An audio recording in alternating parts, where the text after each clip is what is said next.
जय श्रीमन्नारायण भगवान की जय। जय बोल सच्चिदानंद भगवान शंकर की जय। हे श्री कृष्ण। सुखदेव जी महाराज की जय। श्री सुखदेव जी कहने लगे, हे राजन, काशी नरेश राजा पौंडक भगवान श्री कृष्ण का वेश धर, काठ के 2 हाथ बनवा, उसमें शंख चक्र गदा पद्म धारण कर और पीताम्बर किरीट कुंडल वैजंती माला पहन, काठ के गरुड़ पर सवार होकर सेना को साथ लिए हुए इधर उधर घूमकर छोटे मोटे राजा और प्रजा को कष्ट देकर अपने आप को परमेश्वर का अवतार घोषित करता हुआ देश देशांतर में विचरने लगा। हे राजन, जब यह समाचार भगवान श्री कृष्ण को मिला तो वे दुष्ट को दंड देने के लिए यदुवंशों को साथ लेकर काशीपुरी की ओर चल दिए। हे राजन, भगवान श्री कृष्ण का सेना सहित नगर के पास आना सुनकर पौंडक भी अपनी सेना सजाकर युद्ध के लिए जा उपस्थित हुआ और वहां जाकर भगवान कृष्ण की सेना पर इस प्रकार टूट पड़ा जिस प्रकार पतंगे अग्निशिखा को देखकर टूट पड़ते हैं। हे राजन, राजा पौंडक को साक्षात श्री कृष्णचंद्र जी के वेश में देखकर यदुवंशों ने भगवान से कहा, हे जगदीश, पौंडक इस वेश में किस प्रकार मारा जाएगा, क्योंकि ब्राह्मण साधु संत और विष्णु भगवान के वेश में किसी प्राणी को मारना पाप माना गया है। यदुवंशों की यह बात सुनकर भगवान ने हंसकर कहा, हे यदुवंशियों, अभी तुम शास्त्र के अर्थ से अनभिज्ञ हो। शास्त्र कानों का है कि दुष्ट अधर्मी पुरुष यदि साधु के वेश में हो तो तब भी वह मार देना चाहिए। हे यदुवंशियों, इसलिए किसी भी आतताई को किसी भी वेश में मारा जा सकता है और उसके मारने से जनता का आशीर्वाद और अक्षय पुण्य प्राप्त होता है। और आज इस प्रजा को कष्ट देने वाले कपट रूपधारी राजा पौंडक को मारकर शीघ्र सुरपुर भेजा जाएगा। इतनी कथा सुनाकर श्री सुखदेव जी कहने लगे, हे राजन, यदुवंशियों को इस प्रकार ज्ञान शिक्षा देकर भगवान कृष्ण ने सुदर्शन चक्र से उस कपट वेशधारी राजा पौंडक का शीश धड़ से अलग कर दिया और उसकी समस्त सेना तितर बितर होकर अपने प्राणों को बचा ले गई। हे राजन, तत्पश्चात भगवान श्री कृष्ण पूजा से पूजित होकर जनता को धैर्य देकर निर्भय करते हुए यदुवंशियों के सहित द्वारका को चले गए। श्री सुखदेव जी कहने लगे, हे राजन, अब हम आपके सामने जिस प्रकार बलराम जी ने द्विज दैत्य को मारा था उसका वर्णन कहते हैं, सुनिए। हे राजन, भौमासुर का मित्र एक द्विज नामक करके बड़ा दैत्य था, जो जिस समय अपने मित्र का मारा जाना सुना तो भगवान श्री कृष्ण बलराम के पास उसका बदला लेने के लिए द्वारका की ओर चल दिया। और मार्ग में जब भगवान श्री कृष्ण के भक्त मिले, उनको और उनकी प्रजा को कष्ट देता हुआ जिस समय रैवतगिरी जा पहुंचा तो उसको ज्ञात हुआ कि आजकल यहाँ बलराम जी तीर्थ यात्रा करते हुए श्री कृष्ण लीला का बखान कर रहे हैं। जब उसने यह सुना तो मन में प्रसन्न होकर सोचने लगा, क्यों न पहले अकेले बलराम जी को ठिकाने लगाया जाए। हे राजन, ऐसा विचार कर वह दुष्ट बलराम जी के आश्रम में जाकर नाना प्रकार के उत्पात मचाकर प्राणियों को कष्ट देने लगा। हे भोपाल, यह समाचार सुनकर बलराम जी आश्रम के बाहर आए हो तो वह दुष्ट दैत्य अपने विकराल रूप से बलराम जी की ओर झपटा। बलभद्र जी ने तुरंत उसे अपने मुसल को संभाला और उसके प्रहार से दैत्य को सिर चूर चूर करके उसे सुरपुर भेज दिया। इसके बाद जिस समय बलराम जी द्वारका में आए तो दैत्य का मारा जाना सुनकर सब पुरवासी बड़े प्रसन्न हुए। श्री सुखदेव जी कहने लगे, हे राजन, अब हम आपके सामने भगवान श्री कृष्ण के पुत्र सांब, जो जामवंती से उत्पन्न हुए थे, उसके विवाह की कथा का वर्णन करते हैं। सो ध्यान लगाकर सुनने का कष्ट कीजिए। हे राजन, एक दिन राजा दुर्योधन ने सब राजे महाराजे बुलाकर अपनी प्यारी पुत्री सुंदरी लक्ष्मणा का स्वयंवर रचा। सो यह समाचार सुन सांब भी उस महोत्सव में आप उपस्थित हुआ। इसके बाद जिस समय सखियों के साथ लक्ष्मणा वरमाला हाथ में लेकर स्वयंवर में पति चुनने की इच्छा से स्वयंवर में चलने लगी तो सांब के अद्भुत रूप को देखकर उसके सम्मुख लज्जित सी होकर खड़ी हो गई। हे राजन, यह देखकर सांब ने उसका हाथ पकड़ लिया और पास ही खड़े रथ पर बैठा लिया और द्वारका के मार्ग में तेजी से चल दिया। हे राजन, सांब द्वारा इस प्रकार लक्ष्मणा को स्वयंवर से ले जाते देखकर दुर्योधन ने अपना घोर अपमान समझते हुए इस प्रकार क्रोधित होकर कहा कि हे उपस्थित भद्र पुरुषों, इन गायों को चराकर जीविका प्राप्त करने वाले नंद के घर में आश्रय लेने वाले दुर्बुद्धि कृष्ण के पुत्र नीच सांब की ढीठता तो देखो जो भारत शिरोमणि संसार सम्राट वीर दुर्योधन की पुत्री को स्वयंवर में से इस प्रकार उठाकर भगाए ले जा रहा है। हे राजन, इसके पश्चात कर्ण, दुशासन और भूरिश्रवा आदि महारथियों को साथ लेकर दुर्योधन ने शाम को मार्ग में जाकर चारों ओर से घेर लिया। तब उसने अपने आप को गिरा जान बाण वर्षा करना आरंभ कर दिया। हे राजन, शाम के तीरों से दुर्योधन और उसके सैनिक सहित सब महारथी घायल हो गए तो सब ने युद्ध धर्म को त्याग कर उस पर एक साथ धावा कर दिया।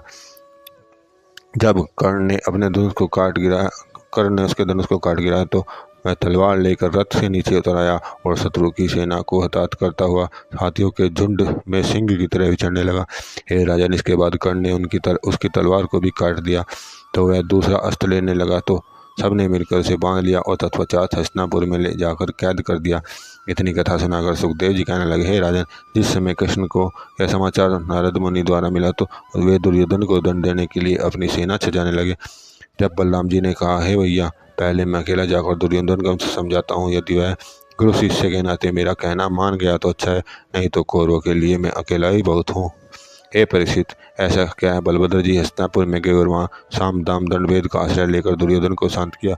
हे राजन, इसके बाद दुर्योधन ने विधि विधान के साथ लक्ष्मणा का विवाह शाम के साथ कर बहुत सा दान द्रव्य दिया और तत्पश्चात आनंदित होकर शाम और लक्ष्मणा को सहित बलराम जी के सहित बहुत से सेविक सैनिकों को साथ लेकर रथों के सवार हो द्वारका को चले गए।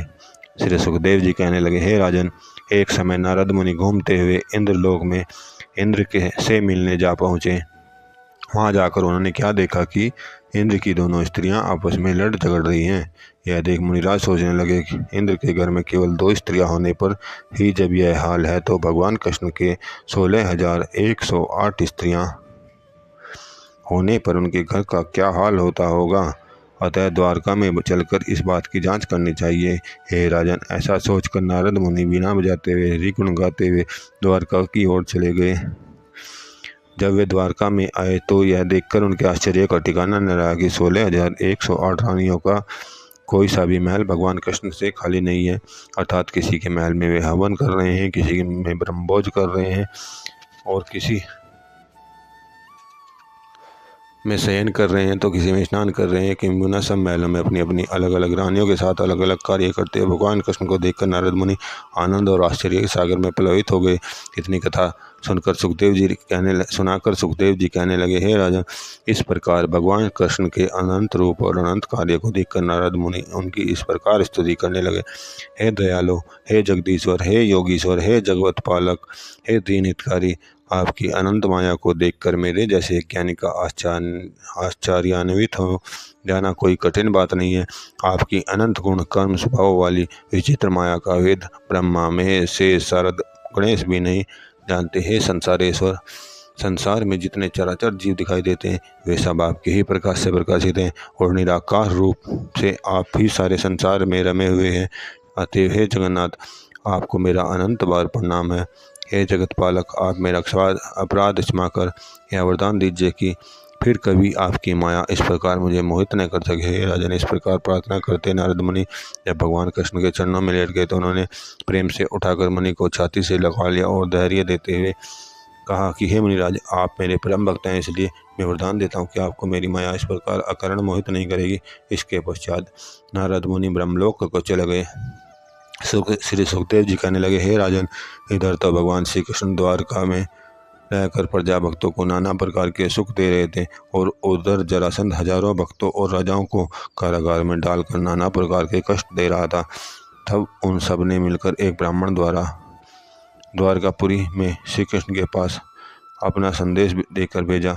ब्राह्मण ने वहाँ आकर श्री कृष्ण से प्रार्थना पूर्वक निवेदन किया, है जगदीश्वर, जरासंध के अत्याचार से बहुत दुखित होकर आपके भक्त राजाओं ने मुझे आपके पास इसलिए भेजा है कि आप शीघ्र उस दुष्ट को दंड देकर हमारी रक्षा करें। ब्राह्मण के मुख से यह बात सुनकर उसका भोजन द्रव्य वस्त्र के साथ आदर सत्कार करते हुए भगवान श्री कृष्ण ने कहा, हे विप्रराज, आप चलकर उन्हें धैर्य बंधाए और मैं शीघ्र ही आकर दुष्ट जरासंध को उसकी दुष्टता का फल दूंगा। इतनी बात सुनाकर सुखदेव जी कहने लगे, हे राजन, भगवान श्री कृष्ण उस विप्रदेव को इस प्रकार समझा बुझा रहे थे कि इसी अवसर पर नारद जी भी वहां आ गए। उन्हें आया देखकर भगवान ने आदर सत्कार किया और कहा, हे मुनिराज, यदि आपको हस्तिनापुर में पांडवों के समाचारों का कुछ पता हो तो आनंद मंगल के समाचार सुनाने की कृपा कीजिए। भगवान के वाक्य सुनकर नारद जी ने कहा, हे जगदीश, पांडव इस समय अश्वमेध यज्ञ करने का विचार कर रहे हैं, सो आप वहां शीघ्र जाकर उनके यज्ञ का प्रबंध कीजिए, क्योंकि उन्होंने कहा है कि उनके बिना हमारे इस महोत्सव का निर्विघ्न समाप्त होना कठिन ही नहीं बल्कि असंभव है।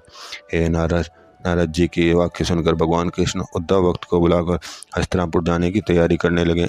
श्री सुखदेव जी कहने लगे, हे राजन, इसके बाद भगवान श्री कृष्ण ने राजा गुसेन के पास जाकर हस्तिनापुर जाने की आज्ञा मांगी तो उन्होंने कहा, हे कृष्ण, आप मेरी अग्रगामिनी सेना को साथ लेकर सहर्ष जा सकते हैं।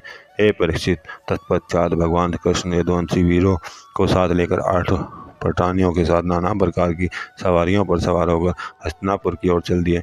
इस समय वे नगर के पास पहुंचे तो यह शुभ समाचार सुनकर पांचों पांडव नाना प्रकार की पूजा की सामग्री एकत्रित करके और प्रतिष्ठित पुरुषों को संग लेकर उनको दिलवाने के लिए चल दिए। हे राजन, इसके बाद श्री कृष्ण के पास पहुंचकर उन्होंने भक्ति से उन्हें दंडवत प्रणाम कर उनका विधि विधान से पूजन किया। फिर आदर के साथ उन्हें अपने महलों में ले गए। हे राजन, कुछ समय के विश्राम के पश्चात जब श्री कृष्ण युधिष्ठिर के महल में गए तो उन्होंने उनकी सेवा पूजन करते हुए कहा, हे कृष्णचंद्र, केवल आपकी कृपा से हम अब तक बड़ी बड़ी विपत्तियों से बचते हुए आ रहे हैं, नहीं तो संसार में हमारा बचना कठिन ही नहीं वरना असंभव था। हे जगन्नाथ, अब हमारा विचार राजसूय यज्ञ करने का है, सो कृपा कर उसको निर्विघ्न समाप्त करवा कर उसको अर्पण कीजिए। युधिष्ठिर के वचन सुनकर भगवान कृष्ण ने कहा, हे युधिष्ठिर, आपका विचार अत्युत्तम है, अतः सबसे पहले एक दरबार कर सब ऋषिश्वर, मुनीश्वर और जनता से सम्मानित सत्पुरुषों को बुलाइए और इसके बाद उनके सामने यह प्रस्ताव रखकर उनसे अनुमति लीजिए। हे राजन, भगवान के वाक्य सुनकर प्रसन्न होते हुए राजा युधिष्ठिर ने अपने दूतों को बुलाकर प्रजा के पंचों को निमंत्रण देने का चारों ओर भेज दिया। श्री सुखदेव जी कहने लगे, हे राजन, इस समय समस्त ऋषिश्वर, मुनीश्वर, प्रजा के बड़े बड़े प्रतिष्ठित पुरुष राजा युधिष्ठिर के दरबार में आकर उचित आसनों पर विराजमान हो गए तो युधिष्ठिर ने सबके सामने बड़े विनम्र भाव से आपने द्वारा राज्य यज्ञ करने किए जाने का प्रस्ताव रखा। हे राजन, महाराज युधिष्ठिर की बात सुनकर उनको धन्यवाद देते हुए सब उपस्थित बद्ध पुरुषों ने उनके प्रस्ताव को सर्वसम्मति से पास कर कहा, हे पांडव नंदन, आप इस महोत्सव को सहर्ष कीजिए। इसमें जो कुछ हमसे सहायता हो सकेगी उसके करने के लिए सर्वदा तत्पर रहेंगे, किंतु भगवान कृष्ण के होते हुए हम में से अध्यक्ष बनने की कोई सामर्थ्य नहीं रखता, अतएव आप उनको इस महान कार्य का अध्यक्ष बनाकर उनकी आज्ञा का पालन कीजिए। जिस प्रकार वे कहें उसी प्रकार चलकर हमसे भी उसी प्रकार कार्य करवाइए। श्री सुखदेव जी ने कहा, हे राजन, उपस्थित बद्र पुरुषों की यह बात सुनकर युधिष्ठिर ने भगवान श्री कृष्ण की इस प्रकार प्रार्थना करते हुए कहा कि हे जगदीश्वर, जिस कार्य का आपका नाम लेकर आरंभ कर दिया जाए वह आपकी कृपा से अवश्य संपूर्ण हो जाता है, और यहाँ तो आप स्वयं में आते इस कार्यभार को आप अपने पर लेकर जिस प्रकार उचित समझे करें। हे संसारेश्वर, आपको छोड़कर इस संसार में कौन ऐसा है जो अपने भक्तों का कष्ट हर दुष्टों का दमन कर सके। हे राजन, युधिष्ठिर की यह प्रार्थना सुनकर भगवान श्री कृष्ण ने कहा, हे युधिष्ठिर, सबसे पहले राजा महाराजाओं को जीतकर उन्हें अपनी ओर मिलाया जाए, क्योंकि इसमें 2 लाभ होंगे।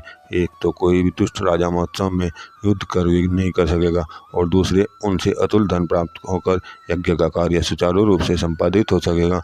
अतएव आप नकुल सहदेव को तो सेना के सहित अन्य राजाओं को जीतने के लिए भेजिए, और अर्जुन और भीम को साथ लेकर हम जरासंध के पास जाते हैं, क्योंकि वहाँ इस समय बड़ा बलवान और प्रतापी राजा है तथा 20,000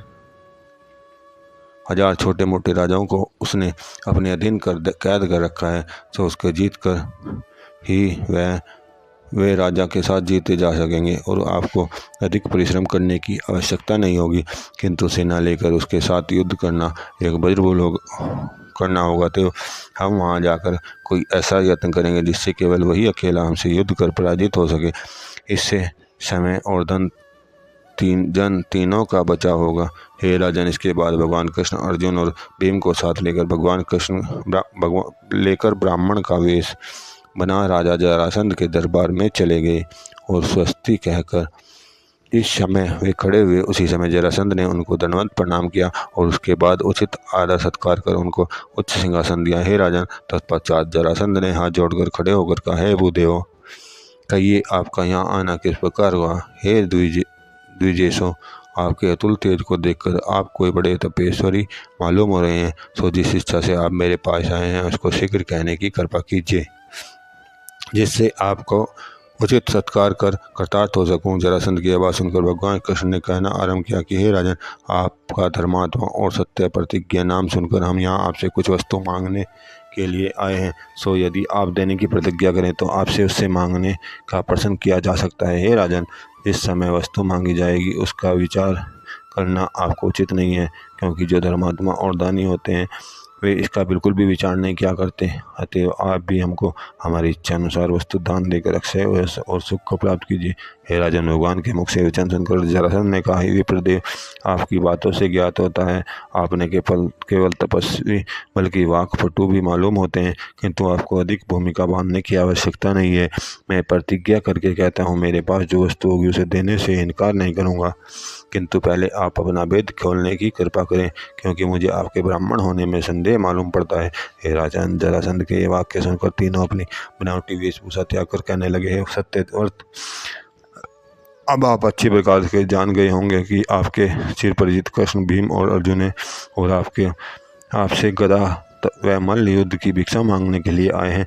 हे जरासंध, आप सत्य प्रतिज्ञ हैं, इसलिए हम तीनों में से जिसके साथ इच्छा हो मल्ल युद्ध करके जय पराजय का गिना कीजिए। इतनी कथा सुनकर जरासंध ने कहा, हे श्याम सुंदर, आप मेरे सामने से भाग चुके हैं, इसलिए आपसे और अर्जुन स्त्री का वेदर का विराट में यहाँ रह चुका है, इसलिए अर्जुन से मल्लयुद्ध नहीं करूँगा, परंतु यदि इच्छा हो तो भीमसेन के साथ गदा व मल्लयुद्ध किया जा सकता है। सुखदेव जी ने कहा, हे राजन, इसके बाद भीमसेन व जरासंध का अत्यंत भयावह गदा युद्ध आरंभ हुआ। हे गोपाल, वे दोनों वीर दिन में युद्ध करते, रात्रि को विश्राम करते। इस प्रकार उनको युद्ध करते हुए 27 दिन व्यतीत हो चुके। तो भगवान ने भीमसेन को दंतुअन चीर कर कुछ संकेत किया। भगवान का इशारा पाते भीमसेन ने उस महान पराक्रमी जरासंध को पृथ्वी पर पटक दिया और उसके बाद एक पैर से दबाकर दूसरे पैर को हाथ में पकड़कर बीच में से इस प्रकार चीर दिया जिस प्रकार मस्त हाथी सूंड से तलवार की बड़ी टहनी को पकड़कर चीर देता है। हे राजन, उस समय देवों ने प्रसन्न होकर नभमंडल से पुष्प वर्षा की तथा इसके बाद भगवान ने जरासंध की रोती हुई स्त्री को धैर्य दे उसके पुत्र सहदेव को राजगद्दी पर बिठा दिया और धर्म से राज्य करने के अनेक उपदेश देते हुए अपने हाथ से उसका राज तिलक किया। सुखदेव जी कहने लगे, हे राजन, सहदेव को राजगद्दी के ऊपर बिठाने के पश्चात भगवान श्री कृष्ण ने उससे कहा, हे सहदेव, अब आप उन राजा महाराजा तथा मेरे प्रजा सेवक भक्तों को कारागार से निकाल वस्त्र आभूषणों से सुसज्जित कर मेरे सम्मुख ले आओ। हे राजन, भगवान के वचन सुनकर सहदेव तमाम राजा तथा भक्तों को कारागार में से निकाल हजामत व स्नान करा वस्त्र आभूषणों से सुसज्जित कर भगवान के सम्मुख ले आया। तब उन्होंने भगवान को सम्मुख देखकर उनकी विविध प्रकार से स्तुति की। भगवान श्री कृष्ण ने प्रसन्न होकर उनसे कहा, हे भक्तेश्वरों, अब आप पहले अपने अपने भवनों को जाकर अपने कुटुंब से मिलो और इसके बाद राज्य व्यवस्था ठीक करके शीघ्र हस्तिनापुर पहुंचने का प्रयत्न करो, क्योंकि महाराज युधिष्ठिर राजसूय यज्ञ कर आरंभ कर रहे हैं, अतः वहां आप लोगों का पहुंचना जरूरी है। इतनी कथा सुनाकर श्री सुखदेव जी ने कहने लगे, हे राजन, इसके बाद सहदेव ने उनको बहुत सा द्रव्य देकर विदा किया और वे भी नाना प्रकार से सम्मानित होते हुए तथा भगवान श्री कृष्ण का गुणानुवाद करते करते नगरों को चले गए। श्री सुखदेव जी कहने लगे, हे राजन, इसके बाद चारों ओर अपनी अपनी सेना सजाकर नाना प्रकार से भेड़ लेकर राजा महाराजा और प्रतिष्ठित प्रजाजन हस्तिनापुर में आने लगे और भगवान कृष्ण की पूजा करते हुए युधिष्ठिर को भेंट देकर उनके बताए हुए उचित स्थानों पर सानंदित ठहर गए। श्री सुखदेव जी कहने लगे, हे राजन, जिस समय हस्तिनापुर में भारद्वाज, गौतम, विश्वामित्र, व्यास, वशिष्ठ, कामदेव, पराशर, कश्यप आदि ऋषिश्वर, द्रोणाचार्य, कृपाचार्य, भीष्म पितामह, धृतराष्ट्र, दुर्योधन, सहदेव, शिशुपाल आदि महाराजा तथा प्रजा के प्रतिष्ठित पंच सब आकर उपस्थित हो गए, तो महाराजा युधिष्ठिर ने हाथ जोड़कर कहा कि हे श्रेष्ठ पुरुषों, इस महोत्सव के लिए सबसे पहले प्रधान चुनने की आवश्यकता है। सो जिसको आप सर्वश्रेष्ठ समझें उसी को इस महान कार्य का अध्यक्ष बनाया जा सकता है। हे राजन, महाराजा युधिष्ठिर की बात सुनकर जरासंध के पुत्र सहदेव भोपाल ने खड़े होकर कहा कि इस महान कार्य के अध्यक्ष पद के लिए मैं भगवान श्री कृष्ण का नाम प्रस्तुत करता हूँ, क्योंकि इस सभा में तो कोई क्या मेरे विचार से संसार भर में उनसे श्रेष्ठ कोई नहीं है। अतएव ऐसे महान कार्य को निर्विघ्न समाप्ति के लिए उन्हीं को प्रधान बनाना चाहिए। सहदेव के वाक्य सुनकर भीष्म पितामह ने कहा कि मैं इस प्रस्ताव का अनुमोदन करता हूँ। हे राजन, इसके बाद सब उपस्थित सज्जनों ने हाथ जोड़कर उठाकर कहा कि हम सब भगवान कृष्ण को इस महोत्सव का अध्यक्ष बनाने में अपनी अनुमति प्रदान करते हैं। तत्पश्चात सर्वसम्मति से भगवान कृष्ण को अध्यक्ष चुन लिया गया। सुखदेव जी कहने लगे, हे राजन, अध्यक्ष बनने के बाद भगवान कृष्ण ने जिस पुरुष को जिस कार्य के लिए उचित समझा उसी को उस कार्य का भार सौंप दिया। हे राजन, जब शिशुपाल ने भगवान कृष्ण का उस महोत्सव का प्रधान और अपने आप को मंत्री भी नहीं बनते देखा तो वह जल बुनकर कोयला हो गया। और इसके बाद श्री कृष्ण को दुर्वचन कहते हुए सबको संबोधित कर कहने लगा कि हे सज्जनों, बड़े दुख की बात है जिसे देखकर सभ्य पुरुषों को चुप रहना कठिन ही नहीं बल्कि असंभव है। हे महानुभावों, मेरी समझ में अभी तक यह बात नहीं आ रही कि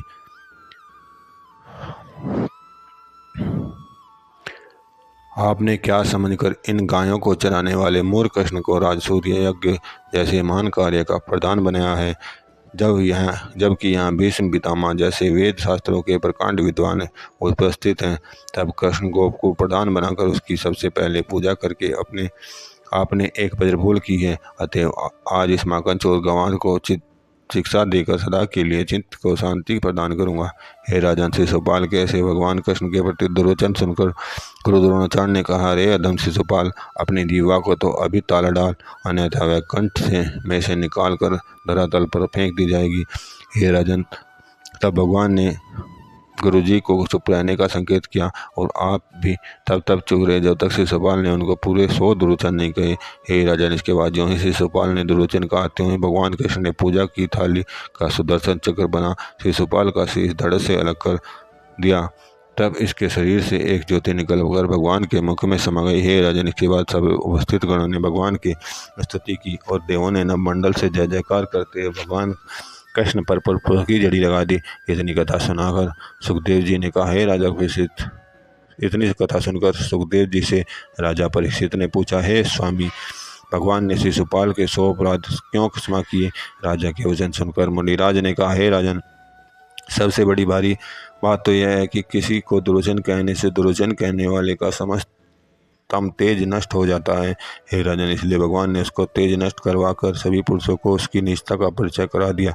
और दूसरे, इसकी माता महादेवी जो कि भगवान की बुआ लगती थी, उसने अपने पुत्र शिशुपाल के उनसे 100 अपराध क्षमा करा लिए थे। हे राजन, जिन कारणों से भगवान श्री कृष्ण ने शिशुपाल के 100 अपराध क्षमा कर दिए, इतनी कथा सुनाकर सुखदेव जी ने कहा, हे राजन, इसके बाद भगवान कृष्ण की कृपा से महाराजा युधिष्ठिर का राजसूय यज्ञ विधि विधान से संपूर्ण हुआ और यज्ञ में भाग देने वाले प्रत्येक नर नारी नाना प्रकार से सम्मानित होकर और याचक लोग आशा से अधिक दान द्रव्य लेकर आनंदित होते हुए अपने अपने नगरों को चले गए तथा इसके कई दिन बाद भगवान भी विदा होकर सेना 7 प्रत्याशियों के सहित द्वारका को चल दिए।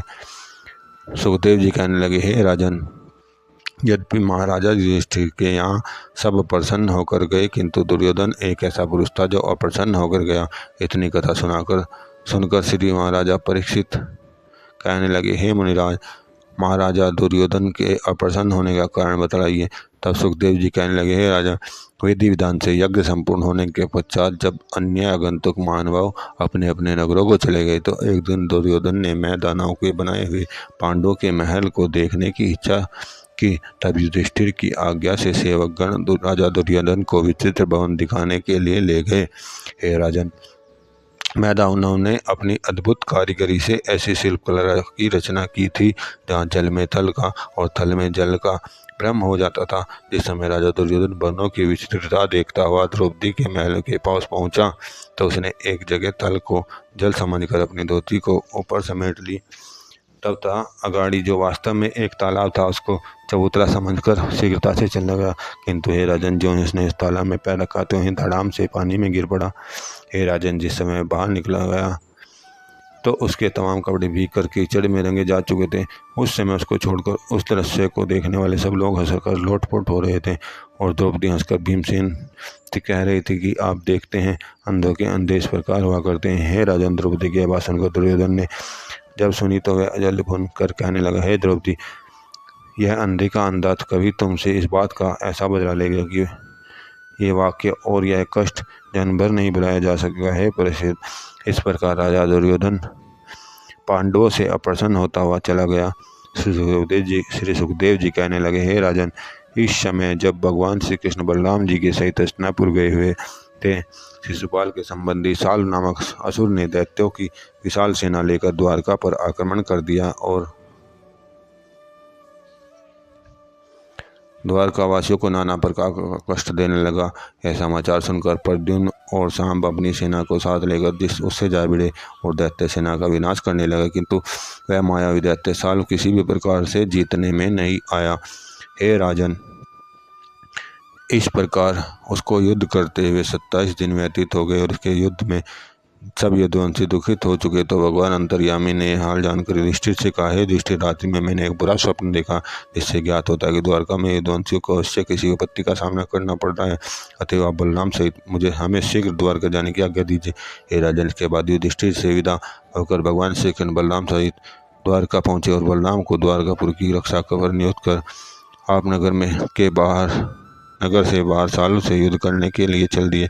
श्री कृष्ण को आते हुए देखकर साल असुरी माया दिखाकर युद्ध करने लगा, परंतु अंतर्यामी श्री कृष्ण ने अपने चक्र सुदर्शन से प्रहार से उसका सिर दर्द से अलग कर दिया। हे राजन, साल का मारा जान सुनकर सब द्वारकावासी प्रसन्न होकर भगवान की स्तुति करने लगे और देवता आनंदित होकर नभ मंडल से पुष्प वर्षा करने लगे। श्री सुखदेव जी कहने लगे, हे राजन, सालू का मारा जाना सुनकर दंतवक्र विदुरथ दैत्य अपनी अनंत सेना लेकर द्वारकापुरी पर चढ़ आए और नाना प्रकार के अस्त्र शस्त्र ले चलाकर द्वारकावासियों को कष्ट देने लगे। हे राजन, यह समाचार जब भगवान कृष्ण ने सुना तो वे भी अपनी सेना लेकर नगर के बाहर आ गए।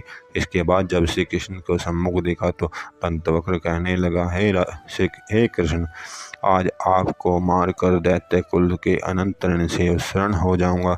यह कह वह शक्ति लेकर ज्यों ही भगवान पर झपटा त्यों ही श्री कृष्ण ने सुदर्शन चक्र से उसका सिर काट उसे वैकुंठ में भेज दिया। हे राजन, इसके बाद विदुरथ उनसे लड़ने के लिए आया तो उन्होंने दंतवक्र की तरह उसे भी सुरपुर भेज दिया। यह देख देवों ने प्रसन्न होते हुए भगवान पर पुष्पों की जड़ी लगा दी। इतनी कथा सुनाकर सुखदेव जी कहने लगे, हे राजन, इसी अवसर पर हस्तिनापुर से एक दूत आकर समाचार दिया कि हे भगवान, आपको पांडवों ने महाभारत के युद्ध के लिए निमंत्रण भेजा है। हे राजन, ये वाक्य सुनकर भगवान तो युद्धवंशी वीरों की सेना के साथ लेकर हस्तिनापुर को चले गए और बलराम जी तीर्थ यात्रा के लिए उत्तराखंड की ओर चले गए। श्री सुखदेव जी कहने लगे, हे राजन, जिस समय बलराम जी नैमिषारण्य तीर्थ में पहुंचे तो वहां सब ऋषिश्वरों ने उनका आदर सत्कार किया, किंतु सूत जी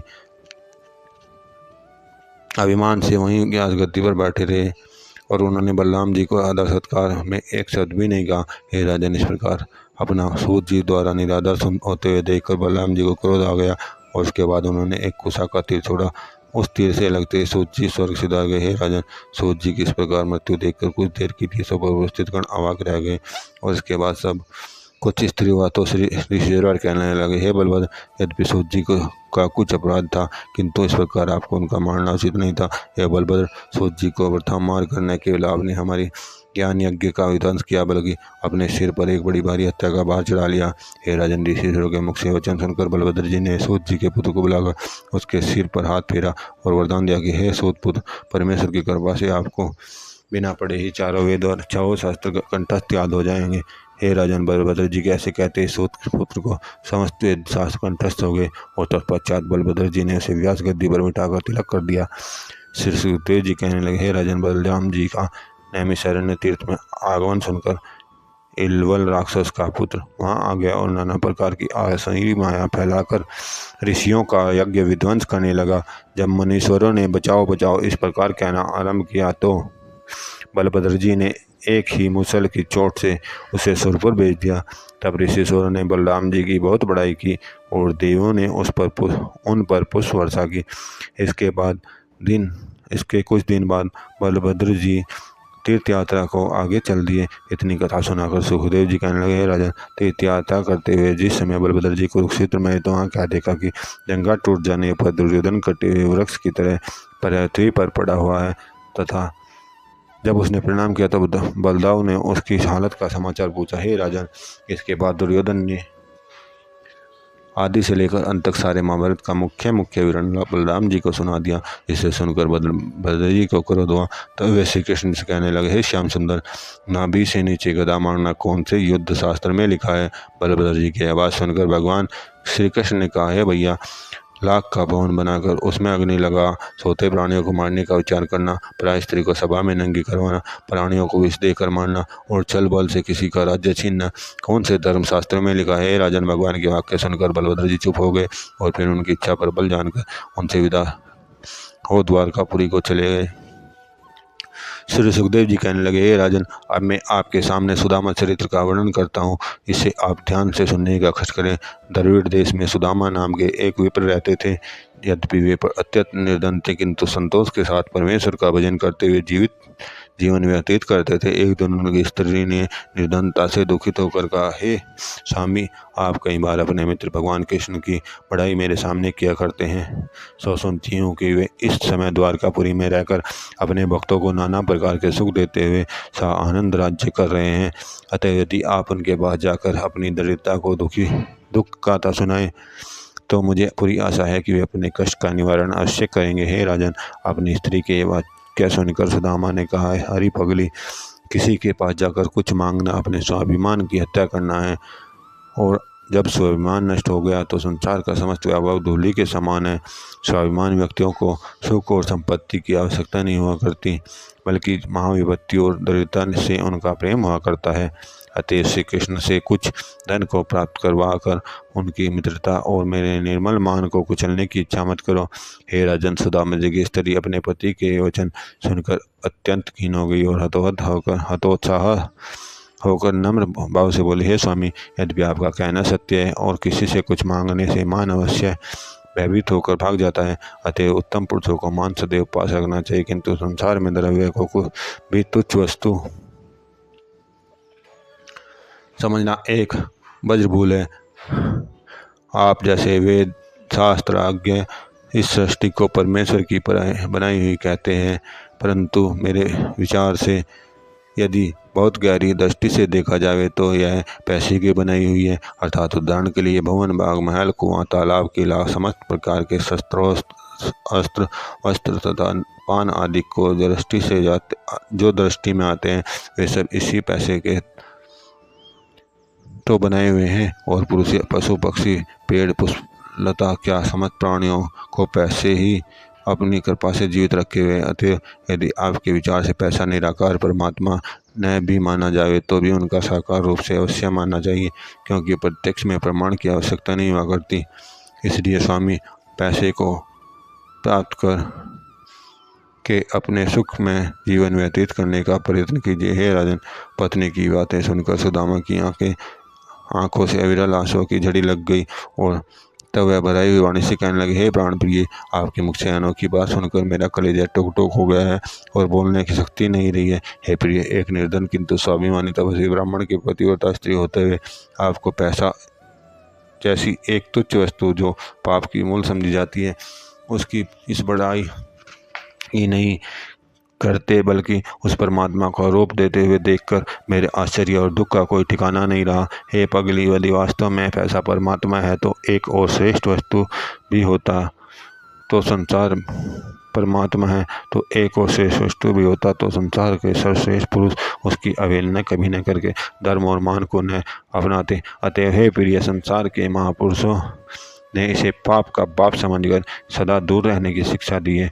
हे प्यारी, पैसा दुष्टों को नष्ट करके भक्तों को ही नहीं भक्तों की जान बचा सकता, बल्कि दुष्टों को अधिक बढ़ाकर सज्जन पुरुषों को कष्ट में डाला करता है। अतः उसे परमेश्वर का अवतार कहिए। हे पगली, परमेश्वर का साक्षात अवतार श्री कृष्ण है, जो दुष्टों को नष्ट करके पृथ्वी का भार उतारते हुए भक्तों के कष्ट हर रहे हैं। हे प्रिय, यदि आप मुझसे यह प्रश्न करें कि जब भक्तों को सुख देने के लिए उन्होंने अवतार धारण किया है, तो आपको दरिद्रता का दुख क्यों दे रहे हैं? इसका सीधा उत्तर यही है कि भगवान के पैसे की कभी इच्छा न रखकर मुक्ति जैसे अक्षय सुख की इच्छा करनी चाहिए। हे राजन, सुदामा जी के ये वाक्य सुनकर उनकी स्त्री को ज्ञान उत्पन्न हो गया। तब वे कहने लगी, हे स्वामी, अब मैं पैसे के लिए नहीं बल्कि उनके दर्शन के लिए भेजना चाहती हूँ, क्योंकि उनके दर्शन मात्र से जन्म जन्मांतर के सर्व पाप नष्ट होकर अक्षय सुख की प्राप्ति हो जाती है। हे राजन, स्त्री के धर्म नीति युक्त वाक्य सुनकर सुदामा जी अत्यंत प्रफुल्लित होकर द्वारकापुरी जाने को सहज तैयार हो गए। इसके पश्चात उन्होंने कुछ सदेवे चावल पोटली में बांधकर श्री कृष्ण से मिलने की इच्छा से द्वारकापुरी को प्रस्थान किया, और जिस समय द्वारका जी में पहुंचे उस समय वहाँ की अनुपम शोभा देखकर आनंद में मगन हो गए। इसके बाद पूछते पूछते जैसे ही भगवान के मंदिर के द्वार पर पहुंचे, तैसे ही द्वारपाल ने उन्हें विप्र जानकर प्रणाम किया। इसके बाद प्रवेश आज्ञा प्राप्त करने के लिए सुदामा जी को बाहर छोड़ द्वारपाल भगवान कृष्ण के पास चला गया, और हाथ जोड़ प्रणाम करने के पश्चात श्री कृष्ण ने कहने लगा, हे प्रभु, सुदामा नाम का एक ब्राह्मण जिसका शरीर सूख कर कांटा हो रहा है, तन में एक लंगोटी के अतिरिक्त कुछ नहीं है, नंगे पैर, देखने में अति दीन परंतु मुखमंडल में तेज लग रहा है, आपको अपना सखा बताता है, द्वार पर खड़ा है, आपसे मिलना चाहता है। हे राजन, द्वारपाल के मुख से सुदामा मित्र का नाम सुनते ही भगवान कृष्ण प्रेम विभोर होकर उसी समय सिंहासन से उठकर बाहर की ओर शीघ्रता से सुदामा जी को भुजाओं में लपेटकर हृदय से लगा लिया। हे राजन, इस समय श्री कृष्ण के नेत्रों में प्रेमाश्रुओं की धारा प्रवाहित हो रही थी।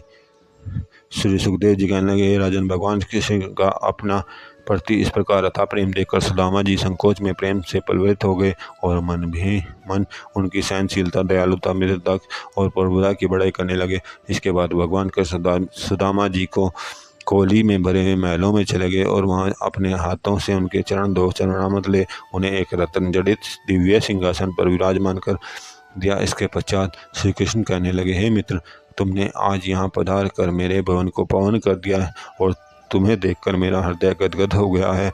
अब घर की कुशलता का और बताओ, भाभी जी ने मेरे लिए क्या सौगात भेजी है? राजन, भगवान की आवाज़ सुनकर सुदामा जी ने जो ही पोटली को कांख में छिपाना चाहा, तो ही भगवान ने उसको हाथ से एक मामूली झटके से बाहर खींच दिया, और उसके बाद उसे खोलकर चावलों की मुट्ठी भर भर कर फाँकना आरम्भ कर दिया।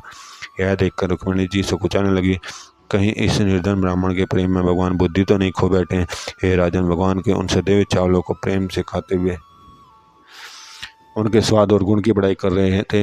इसके बाद उन्होंने सुदामा जी को अपने हाथों से स्नान कराया, नाना प्रकार से सुंदर वस्त्र पहनाकर 36 प्रकार के व्यंजन खिलाए, और तत्पश्चात एक रतन जड़ित दिव्य सैया पर लिटा दिया। राजन, भगवान कृष्ण एवं उनके पटरानियों और अनेक दास दातियों से सेवित, पूजित और सम्मानित होकर सुदामा जी ने इंदिरा देवी की सुखमयी गोद में लेटकर स्वर्ग सुख सम अनुभव करने लगे। सुखदेव जी कहने लगे, हे राजन, सुदामा जी को द्वारकापुरी में रहते हुए कुछ दिन व्यतीत हो गए, तो एक दिन उन्होंने भगवान कृष्ण से जाकर प्रार्थना की कि हे भगवान, अब मुझे घर जाने की आज्ञा दीजिए, क्योंकि कई दिन हो गए बाल बच्चे चिंता करते होंगे। सुदामा जी के वाक्य सुनकर भगवान ने कहा, हे मित्र, मेरे योग्य कोई सेवा हो अथवा किसी वस्तु की इच्छा हो तो निसंकोच होकर कहो। सुखदेव जी के कहने का, हे राजन, भगवान के वाक्य सुनकर सुदामा जी ने कहा, हे मित्र, कुछ वस्तु मांगने से पहले मैं आपकी सेवा में एक कुछ संतोष का सार, जो कि मैंने अपनी आयु में सीखा है, समर्पित करता हूँ। सुनिए। इस संसार में उत्पन्न कर नाना प्रकार के प्राणियों को प्रभु ने मनुष्यों को सर्वश्रेष्ठ बनाया, और फिर उनके सुख के लिए शक्ति, साक्षरता, सुंदरता, संपत्ति और स्वतंत्रता नाम की 5 विभूतियों का निर्माण किया है। भगवान तत्पश्चात परमेश्वर ने उन सब को लेकर सब प्राणियों को उनके शुभाशुभ कर्मानुसार विभाजित कर दिया। हे संसार वेसर, यदि परमेश्वर से यह सब विभूतियाँ किसी प्राणी को नहीं देता अथवा सब में समान विभाजित कर देता, तो आज संसार में अपने आप को दुखी अनुभव करने वाला संभवतः कोई प्राणी देखने को नहीं मिलता। किंतु उस जगदीश्वर ने इन सबको इस प्रकार प्राणियों में विभाजित कर रखा है कि किसी को कुछ वस्तु अत्यधिक मात्रा में देकर किसी को इतनी छोटी मात्रा में दी है कि उन्हें इनका अपने बिल्कुल अभाव सा जान पड़ता है और इसलिए वे रात दिन चिंतित से दिखाई पड़ते हैं। किंतु यदि विचारपूर्वक देखा जाए तो वास्तव में इतना अंतर नहीं है जितना प्राणी एक दूसरे में देखते हैं। इसी प्रकार बुद्धिमान व्यक्ति कभी अपने में सुखी और वैभवशाली को देखकर डहा कर दुखी नहीं होते, वरन सदा दिन दुखियों को देखकर उनकी सहायता करते हुए आनंद में विभोर होकर संतोष से सुखमय जीवन व्यतीत करते हैं। भगवान इस प्रकार दीन दुखियों में रहकर उनकी सेवा करता हुआ वैभव सम्मुख पुरुषों के चित्र की दुख गाथा सुनता हुआ संतोष से अपना जीवन व्यतीत कर आनंद सागर में गोते लगाया करता है। अतएव मुझे सिवाय आपकी भक्ति के संसार की अन्य किसी वस्तु की आकांक्षा नहीं है। आप स्वयं परब्रह्म परमेश्वर के साक्षात अवतार हैं। अतएव केवल आपके दर्शन मात्र से ही बहुबंधनों से छूटकर प्राणी मुक्त हो जाते हैं। इतनी कथा सुनाकर सुखदेव जी कहने लगे, हे राजन, इसके पश्चात सुदामा भगवान की भक्ति का स्मरण करता हुआ अपने नगर को चला गया। हे राजन, सुदामा के चले जाने के पश्चात रुक्मिणी जी भगवान से कहने लगी, हे भगवान, आपके भक्त सुदामा जी का संतोष, प्रेम, सहनशीलता और निष्प्रयता देखकर, उनकी ज्ञान वार्ता सुनकर मुझे तो इस समय सचमुच वैराग्य सा होता है। हे स्वामी, अतएव आप और आपके सुदामा जी जैसे श्रेष्ठ भक्तों को मेरा अनंत बार प्रणाम है। हे राजन, रुक्मिणी जी के वचन सुनकर भगवान ने कहा, हे प्रिय, मेरे भक्त निर्धन और निर्बल होने पर भी मेरी इस भक्ति को छोड़कर संसार की समस्त भोग विलास की वस्तुओं को तुच्छ समझते हैं, किंतु फिर भी मैं उन्हें परीक्षा में पूरे उतरने के पश्चात सब प्रकार की सुखी रखने का प्रयत्न किया करता हूँ। और इसलिए सुदामा जी के आने के पश्चात विश्वकर्मा को उनके नगर में भेजकर उनके लिए एक अत्यंत मनोहर वैभवशाली भवन निर्माण कर चुका हूँ। सुखदेव जी कहने लगे, हे राजन, इसके पश्चात सुदामा जी अपने नगर में पहुंचकर अपने सुंदर भवन को संसारी समस्त भोगविलास वस्तुओं में सुसज्जित देखकर अपनी स्त्री से कहने लगे, हे प्रिय, मैं